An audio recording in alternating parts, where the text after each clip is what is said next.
bore lapping kit. So what you get is a probe, obviously a clean one, and an alignment jig, right? Which is a square hole, fits over your barrel. Features of the probe: so you increase bore diameter consistency, because each one of these little panels can compress and also tilt, but being flat, it will improve the diameter consistency by basically evening it out, like a plane evens out a blank of wood. And then at the end you have this series of ribs which act as a squeegee to squeegee out compound. Now what you do is you simply apply compound to these panels, not to the squeegee, and push it through your bore. Now, it can be pushed through with just a normal cleaning rod, but the back of it is keyed square. So, and I'll put a link down in the description to compounds that you can use on this. They're like $1 or something like that, shipped if you want diamond compounds shipped from China or whatever.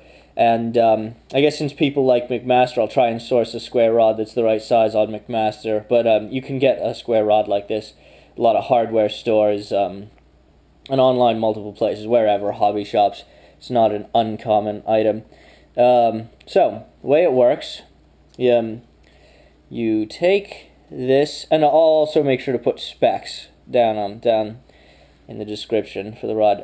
Slide the alignment jig over the rod, and then press the rod into the back of the probe. Now each probe can be used multiple times. Obviously this probe is dirty. It doesn't have any compound on it. This is actually dirt just from pushing it through the bore of a barrel, testing to see if it's the right size and such, and I thought it actually produced a nice contrast so you could sort of see what the probe looks like, because I was worried it would be a little blown out otherwise. So then you take the barrel. Now note, again, for contrast, I'm using a black Mad Bull, but you don't want to use a coated aluminum barrel. You want to do this on brass or steel. Usually, I'm guessing brass barrels, certainly the less expensive ones, this might not be worth it to buy just for that, but certainly to improve something like a Prometheus barrel. Prometheus barrels have incredibly low surface finish inside the bore, which is quite surprising, actually. It's one of those very common barrel tricks. You put a really high finish on the outside and everybody assumes it's like that on the inside, when in fact it's really not the case.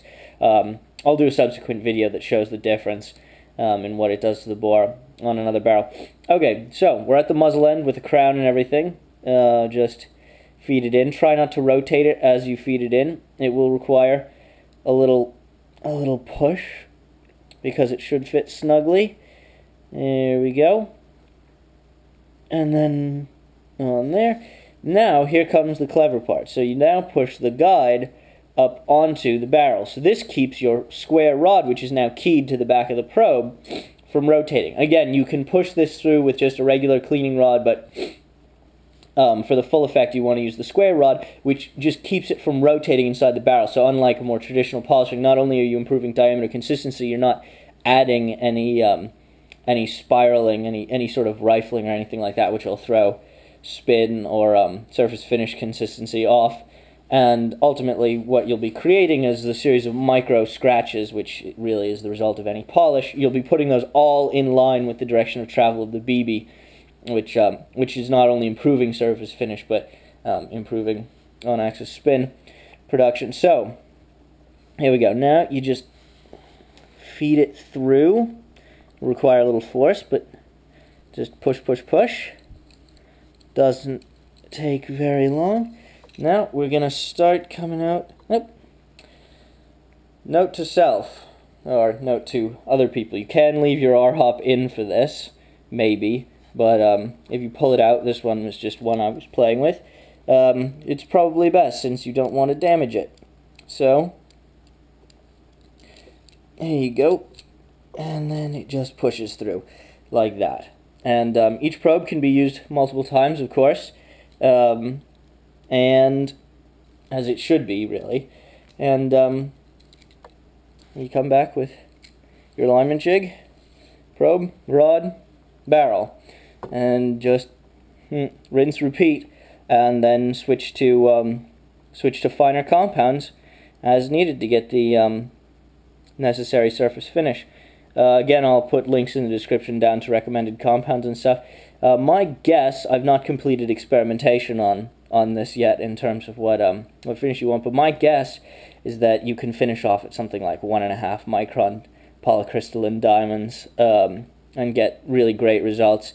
I've been less than satisfied with the results of finer diamond compounds than that. Just the cutting is subpar, but the finish results should be quite nice. And obviously you'll need to start a little higher than that. Yep, that's it.